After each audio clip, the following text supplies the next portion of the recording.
முக்கியமான தகவல்களை சுருக்கமா வழங்கும் இந்த தொகுப்புல இன்னைக்கு நாம பார்க்க போறது ப்ரூஸ் லீயோட வாழ்க்கை வரலாறு. ப்ரூஸ் லீ இந்த பேரை கேட்டாலே நமக்குள்ள ஒரு பயங்கர வேகம் வரும் இல்லையா?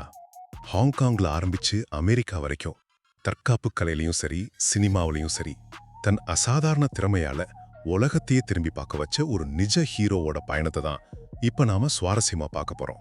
முதலாவதாக அவரோட தற்காப்பு கலை. வாங் செக் மேன் அப்படிங்கிற ஒரு வீரர் கூட நடந்த சண்டை தான் லீயோட வாழ்க்கையே முற்றிலுமா மாத்துச்சு. அதாவது பாரம்பரிய சண்டைக்கலைகள் நிஜ வாழ்க்கைக்கு பத்தாதுன்னு அவர் ரொம்ப சீக்கிரமே உணர்ந்தார். அதனால எந்த விதிகளும் இல்லாத அப்படியே நீரை போல வளைந்து கொடுக்கிற ஒரு புது முறையும் உருவாக்கினர். வழி இல்லாததே வழி, எல்லையற்றதே எல்லை அப்படிங்கிற அவரோட புகழ்பெற்ற தத்துவமும் இதிலிருந்து பிறந்ததுதான். இரண்டாவதாக அவரோட சினிமா பயணம். இந்த தத்துவம் தான் அவரை சினிமா உலகத்துக்கும் கொண்டு போச்சு.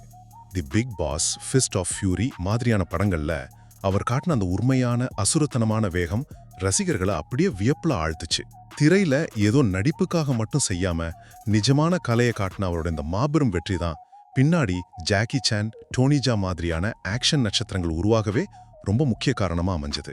இறுதியாக அவரோட மர்மமான முடிவும் அழியாத புகழும். உலகமே கொண்டாடின இந்த மாபெரும் நட்சத்திரத்தோட வாழ்க்கை ரொம்ப இளம் வயதிலேயே ஒரு மர்மமான முறையில திடீர்னு முடிவடைஞ்சது பலருக்கும் பெரிய அதிர்ச்சியை கொடுத்துச்சு.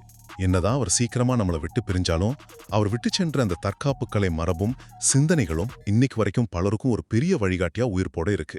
சுருக்கமா சொல்லணும்னா தற்காப்பு கலையோட இலக்கணத்தையே மாற்றி பல தலைமுறைகளுக்கு ஊக்கம் அளிக்கும் ஒரு அழியாத சகாப்தமா ப்ரூஸ் லீ இன்னைக்கும் நம்ம மனசுல வாழ்ந்துகிட்டு இருக்கார்.